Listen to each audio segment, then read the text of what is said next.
Praise the lord, హల్లెలూయా. దేవునికి మహిమ కలుగును గాక. క్రీస్తునందు నా ప్రియమైన దేవుని బిడ్డలని మీ అందరికీ ఉదయకాలపు శుభములు తెలియచేస్తున్నాను. ప్రియమైన దేవుని బిడ్డలారా, ప్రభు మనల్ని గత కాలం అంతా కాపాడి సంరక్షించారు. ఈ రోజున ఈ విధంగా ఆయనకు సన్నిధిలో నిలిచే ధన్యతను, కృపను ఆయన మనకు అనుగ్రహించారు. అందుకు దేవునికి మహిమ కలుగును గాక. ఆమేన్, హల్లెలూయా. సో దేవుని యొక్క వాక్యంలో నుండి ఒక మాటను మనం ధ్యానించబోతున్నాం. సామెతల గ్రంథం 14వ అధ్యాయం 30వ వచనం. దేవుని యొక్క వాక్యం ఇలా తేటగా చెప్తుంది, శరీరమునకు జీవమును ఆరోగ్యం ఇచ్చే మనసు, సాత్వికమైన మనసు శరీరమునకు జీవము ఆరోగ్యము. తెలుగులో జీవము అని మాత్రమే ఉంది, కానీ యాంప్లిఫైడ్ బైబిల్లో ఈ విధంగా రాయబడింది, సాత్వికమైనటువంటి ఏ పీస్ఫుల్ మైండ్, సంతోషంగా సమాధానంగా ఉన్నటువంటి మనసు శరీరానికి ఎలాగ నడిపిస్తుందంటే అది శరీరానికి ఆరోగ్యాన్ని ఇస్తుంది, జీవమును ఇస్తుంది.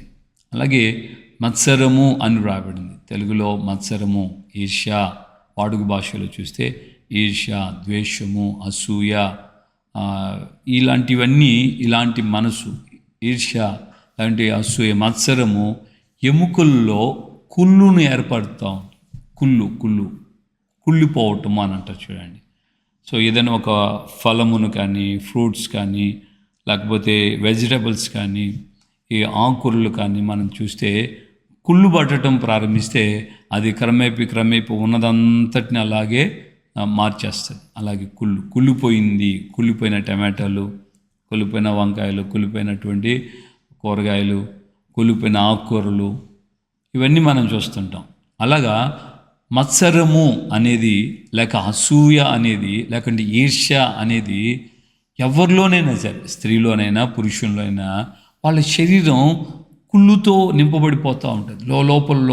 లోపల అది ఒక విషముతో సమానము అని రాయబడి, అది ఒక విషము లాంటిదే, కాదు, విషమే. కుళ్ళు అనేది మనకు తెలియకుండా, ఈర్ష్య అనేది మనకు తెలియకుండా మనలో ఉన్నప్పుడు నిత్యముగా మనల్ని అది తినేస్తూ వస్తుంది. మనకు తెలియకుండా మనం లోకంలోకి వెళ్ళి, ఎంత పెద్ద డాక్టర్ల దగ్గరికి వెళ్ళి, ఎంత పెద్ద హాస్పిటల్కి వెళ్ళి, ఎన్ని ప్రాంతాలకు వెళ్ళి మనం ఎంతో ట్రీట్మెంట్ తీసుకున్నా మనకు ఆరోగ్యంగా మనం ఉండలేము. ఎందుకంటే అసూయ, ఎందుకంటే ఈర్ష్య, ఎందుకంటే మత్సరము, తట్టుకోలేని మనసు, కుళ్ళుబోతుతనము, వాడుక భాషలో చూస్తే. సో ఇవన్నీ మనల్ని పాడు చేస్తుంటాయి. ఇవన్నీ మన జీవితంలో, మన శరీరానికి విషము లాంటిది. ఒక్కసారి చావము, ఒక్కసారి పోము. అది క్రమేపీ ఎవరు మనల్ని చంపరు.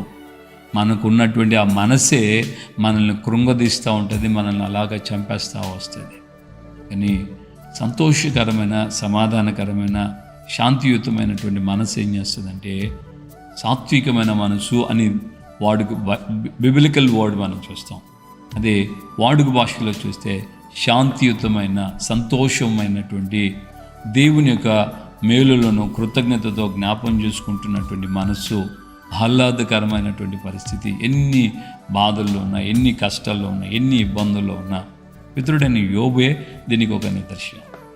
ఆయన శారీరకంగా ఒకవైపున వస్తువులుగా, అంటే ఇక తన దగ్గర ఉన్నటువంటి గొర్రెలు, మేకలు, ఇక ఒంటెలు, ఈ పశు సంపదన, ఇవే వాళ్ళకి ఆ దినాల్లో ఆస్తి కదా. ఇదంతా ఒక్క రోజున అన్నీ కూడా మొత్తానికి తన దగ్గర ఉన్నటువంటివి అన్నీ కూడా, ఈ యొక్క సంపద అంతా కూడా దోచుకుని వెళ్ళిపోయారు ఒకే రోజు. అదే సమయంలో, అదే రోజున 10 మంది పిల్లలు చనిపోయారు. అయినా ఆయన ఏమన్నాడు? దేవుడిచ్చాడు, దేవుడు తీసుకున్నాడు, దేవానికి స్తోత్రం అని అన్నాడు. అంటే ఆయన మనసు ప్రశాంతంగా ఉంది, సాత్వికమైన మనసు, మత్సరము లేనటువంటి మనసు. ఆ యొక్క హృదయం ఎలాంటిగా ఉందంటే శరీరమునకు జీవమును ఆరోగ్యమును కలిగి ఉంటుంది. దేవుని బిడ్డలుగా ఈ రోజున మనం గమనించాలి. ఎంత పోగొట్టుకున్నా ఆయనకున్న విశ్వాసం చూడండి. ఇలాగున్న చర్మము చీకిపోయినా సరే, నా చర్మం గోకి నా చర్మం అంతా చీకిపోయినా సరే, ఆ మటుకు నేను నా కన్నులారా నా విమోచుకుని నేను చూస్తాను. చూసే ఎంత గొప్ప విశ్వాసం, సాత్వికమైన మనసు, శరీరమునకు జీవము ఆరోగ్యము కలిగి చేసే మనసు, సాత్వికమైన మనసు. సో దేవుని బిడ్డలుగా విశ్వాసిగాను, సేవకుడుగాను, సేవకురాలుగాను, స్త్రీగానో పురుషుడిగానో ఉన్న నీవు పరిశీలన చేసుకొని దేవునికి అప్పగించుకో. ప్రభువా, నేను ఎలాంటి మనసుతో ఉన్నాను, నేను ఎలాంటి జీవితంతో ఉన్నాను, దయతో నన్ను జ్ఞాపకం చేసుకొని, ఒకవేళ మత్సరము నా ఎముకల్ని తినేస్తున్న కులు లాంటి విషం నాలో ఉంటే దయతో మన్నించండి. నాకు ఏ విధమైనటువంటి ఆ స్థితి, ఆ మత్సరానికి నేను చోటివ్వకుండా మీ యొక్క రక్తంతో నన్ను కడగండి, పవిత్రపరచండి. మీరు చేసిన మేలులు, మీరు చేసిన అద్భుతాల ఆశ్చర్యకార్యాలు నేను సదా ధ్యానించుచు సంతోషభరితునిగా, సమాధానంగా, నెమ్మదితో నేను కొనసాగించబడుతున్నాయా అంటూ మనము దేవుని స్తుతించడం ప్రారంభిస్తే తప్పకుండా దేవుడు మనకు శాంతిని, సమాధానాన్ని ఆయన అనుగ్రహిస్తాడు. దేవునికి స్తోత్రం. హల్లెలూయా. ప్రియులరా, చాలా సందర్భాల్లో చాలామంది నాతో ఈ మాట చెప్పారు. అంటే ఆ మాట, కలవరపడిన నా బ్రతుకులో కన్నీళ్లు తుడిచెను నా యేసయ్య అన్న పాటను చాలామంది విన్నారు. చాలామంది నాకు చెప్పినటువంటి మాట ఏంటంటే, ఈ పాట మమ్మల్ని అనేక పర్యాయాలు బలపరిచింది, ధైర్యపరిచింది అని. సో మనం ఒకవేళ ఏదైనా దుఃఖంతో, వేదనతో కృంగిపోతుంటే ఆ పాట పెట్టుకొని వినండి. యూట్యూబ్లోనే మన Carmel revival ministries and songs అని ఉన్నాయి, వాటిని వినండి. ఆ వింటూ ఉండగా దేవుని ఆత్మ మీలో క్రియ చేయటం ప్రారంభిస్తాడు. కనుక దేవుని బిడ్డలుగా మనము ఈ ఉదయకాలం ముందు సంతోషంగా, సమాధానకరంగా ఉంటే మన యొక్క శరీరం మనకు జీవము, ఆరోగ్యము అవే మనకు అనుగ్రహిస్తాయి. దేవుని యొద్ద నుండి అవే మనకు నడిపిస్తాయి. ప్రార్థన చేసుకుందాం. ప్రేమగల తండ్రి, అయ్యా, మా జీవితాల్లో విషము, జీవము రెండుటికి మేము ఏ దానికి ప్రాధాన్యత ఇస్తున్నామో మీ లేఖనాల ద్వారా మీరు తేటపరిచారు. సాత్వికమైన మనసు శరీరమునకు జీవము, ఆరోగ్యం అయితే మత్సరము మాలో ఉన్న ఎముకలన్నీ కుళ్ళు పట్టిపోయేటట్లుగా, మాలో ఉన్న ఎముకలన్నీ విషముతో నింపబడేటట్లుగా ఆ మత్సరము, లేక ఈర్ష్య, లేక ద్వేషము, లేక అసూయ ఇవన్నీ మమ్మల్ని పీడిస్తాయని మీ లేఖనం మమ్మల్ని హెచ్చరిస్తుండగా, ప్రభువా, మరి ఈ ఉదయకాలం ముందు మా పొరపాట్లు, తప్పిదాలను తెలుసుకొని మాలో ఉన్న మత్సరాన్ని, మాలో ఉన్న ఈర్ష్యను, మాలో ఉన్న ద్వేషాన్ని, మాలో ఉన్నటువంటి అసూయను మీ ద్వారా విడుదల పొంది వాటన్నిటిని మా యుద్ధ నుండి తీసివేసుకోండి. నాయన, మీ యొక్క ప్రేమతో, మీ యొక్క మనసుతో, మీ యొక్క సమాధానంతో మేము నింపబడిన వారమై మా యొక్క శరీరమునకు జీవము, ఆరోగ్యము మా క్రియల మూలముగా, మా మనసు మూలముగా మేము కలిగింప చేసుకుంటూ మీరు ఆఖడిగా రాజ్యానికి సిద్ధపడుతూ సహాయం చేయండి.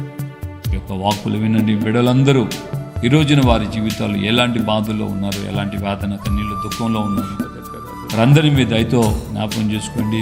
వారిని మీరు స్వస్థపరచండి. వారికి ఉన్నటువంటి వారి హృదయంలో పేరుకుపోయి ఉన్న, గూడు కట్టుకొని ఉన్న ఆ ఈర్ష్య, ద్వేషము, కోపము, అసూయ, పగ, కలహము ఇవన్నిటి నుండి విడుదల పొంది